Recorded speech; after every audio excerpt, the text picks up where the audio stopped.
ఆ జిల్లాలో వైసీపీకి బలమైన క్యాడర్ ఉంది, సమర్థ నాయకత్వం కూడా ఉంది. కానీ మిస్ అయింది సమన్వయం. సీనియర్ నేతగా ముందుండి నడపాల్సిన నేత అస్త్ర సన్యాసం చేసినట్టుగా మాట్లాడడం చూసి నీరసపడుతున్నాయట వైసీపీ వర్గాలు. ఇంతకీ ఆ మాజీ డిప్యూటీ సీఎం పొలిటికల్ రిటైర్మెంట్ తీసుకోబోతున్నారా? వచ్చే అసెంబ్లీ ఎన్నికల్లో తాను పోటీ చేయబోవడం లేదని ఎందుకు ప్రకటించారు? రాజకీయ తెరపై కుమారుణ్ణి ప్రొజెక్ట్ చేసే ప్రయత్నాలు చేస్తున్నారా? లేక అది రాజకీయ వైరాగ్యమా? లేక అంతకు మించిన వ్యూహమా? వైసీపీ ఆవిర్భావం నుంచి కీలకంగా ఉండి జగన్కు అత్యంత సన్నిహితుడిని పేరున్న ఆ లీడర్ ఎవరు? రాజకీయాల నుంచి ఎందుకు తప్పుకోవాలనుకుంటున్నారు అసలు?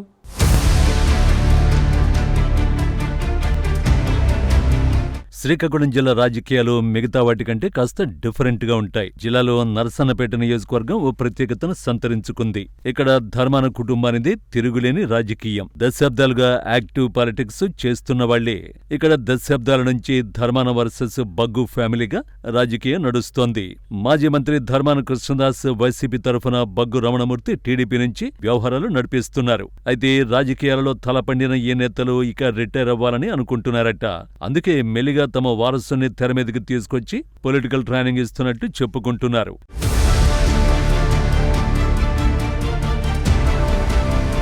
ఉమ్మడి శ్రీకాకుళంలో సుదీర్ఘ రాజకీయ ఆధిపత్యాన్ని చెలాయించారు ధర్మాన కృష్ణదాస్. నరసన్నపేటలో అంతా తన కుమారుడు చూసుకుంటారని చెప్పేసిన దాస్ పార్టీకే ఎక్కువ సమయం కేటాయిస్తానని గతంలో చెప్పారు. కానీ చేతల్లో మాత్రం అదెక్కడ కనిపించడం లేదు. గ్రూప్ రాజకీయాలను చక్కదిద్దడం గానీ, పార్టీ కార్యక్రమాలను సమన్వయం చేయడంలో గానీ స్లో మోషన్లో నడుస్తున్నారట మాజీ డిప్యూటీ సీఎం. ప్రతిపక్ష పార్టీగా దూకుడు ప్రదర్శించడంలో ధర్మాన కృష్ణదాస్ బాగా వెనుకబడ్డారు అన్నది పార్టీ వర్గాల అభిప్రాయం. ప్రభుత్వం వైపు నుంచి జరుగుతున్న తప్పుల్ని ఎత్తి చూపడం, పార్టీ బలోపేతానికి కృషి చేయడంలో కృష్ణదాసు ఎందుకు మీనమేషాలు లెక్కిస్తున్నారు అన్నది వైసీపీ క్యాడర్ క్వశ్చన్.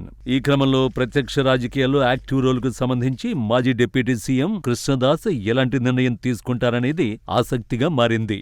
అయితే ధర్మాన కృష్ణదాస్ది రాజకీయ నైరాస్యం కాదని, ఒక పథకం ప్రకారమే తన వారసునికి లైన్ క్లియర్ చేసేందుకు పొలిటికల్ రిటైర్మెంట్ ఎంచుకున్నట్టు చెప్పుకుంటున్నారు. తనకు వయసు అయిపోయిందని, అన్ని పదవులు అనుభవించానని, ఇక నుంచి జగన్ వెంట ఉంటాను తప్ప ఎన్నికల పోటీలో ఉండబోనని ఇటీవల కృష్ణదాస్ అనడం పక్కా స్క్రిప్టు ప్రకారమే అన్న విశ్లేషణలు ఉన్నాయి జిల్లాలో. అదే సమయంలో తన కుమారుడు కృష్ణ చైతన్య 2029 ఎన్నికల బరిలో ఉంటాడని చెప్పడాన్ని కలిపి చూస్తే పిక్చర్ క్లియర్ అంటున్నారు పొలిటికల్ పండిట్స్. ఇదంతా వారసత్వ రాజకీయం కోసమే అన్నది విస్తృత అభిప్రాయం.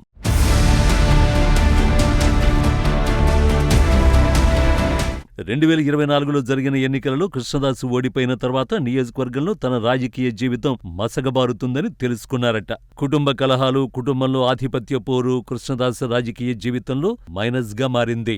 వారసుణ్ణి రాజకీయాలకు తీసుకురావాలని ప్రత్యక్ష రాజకీయాల్లోకి కృష్ణ చైతన్యను తెరపైకి తీసుకొచ్చారు. తన రాజకీయ వారసుణ్ణి ఆశీర్వదించమంటూ ఇప్పటికే పలు వైసీపీ మీటింగ్స్ లో విజ్ఞప్తి చేశారు కృష్ణదాస్. దీన్ని బట్టి చూస్తే ధర్మాన కృష్ణదాస్ రాజకీయ సన్యాసం చేస్తారా అనే అనుమానాలు వ్యక్తమవుతున్నాయి. వారసుని కోసం ప్రత్యక్ష రాజకీయాల నుంచి తప్పుకుంటారా అనే చర్చ నడుస్తోంది. అటు నియోజకవర్గంలో ప్రజలు, వైసీపీ కార్యకర్తలు అయోమయంలో ఉన్నారట. అయితే కృష్ణ చైతన్యను నియోజకవర్గ ప్రజలు అంతగా ఆదరించే పరిస్థితి కనిపించడం లేదు.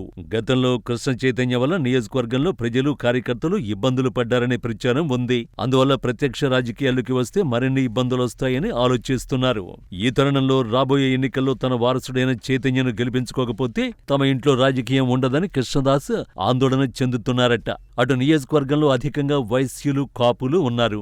ఈ రెండు సామాజిక వర్గాలను ధర్మాన ఆకర్షించలేకపోతున్నారన్న టాక్ నడుస్తోంది. దీంతో బగ్గు రమణమూర్తి క్యాష్ చేసుకుంటున్నారని, రాబోయే ఎన్నికల్లో ధర్మాన కుటుంబానికి రాజకీయ మనుగడ లేకుండా చేయాలనేదే రమణమూర్తి స్కెచ్. ఈ పరిస్థితుల్లో వారసుడి కోసం తీవ్ర ప్రయత్నాలు చేస్తున్నారట కృష్ణదాస్. చివరికి తాను రాజకీయాల్లో ఉండరని పరోక్షంగా సంకేతాలివ్వడం నియోజకవర్గంలో హాట్ టాపిక్ గా మారింది. ధర్మాన కృష్ణదాస్ ఆయన రాజకీయమంతా వైసీపీ సహజశైలికి భిన్నంగా కర్ర విరగదు పాము చావదన్నట్టుగా నడుస్తోందని ఇప్పుడు భగ్గుమంటున్నాయి వైసీపీ వర్గాలు. పార్టీ అధికారంలో ఉన్నప్పుడు డిప్యూటీ సీఎం పదవి నిర్వహించిన కృష్ణదాస్ సంచలన వ్యాఖ్యలు చేసేవారు. కానీ ఇప్పుడు ప్రతిపక్షంలోకి వచ్చాక సంచలనాల సంగతి తర్వాత మామూలుగా కూడా స్పందనలు లేకుండా పోయాయన్నది పార్టీ టాక్.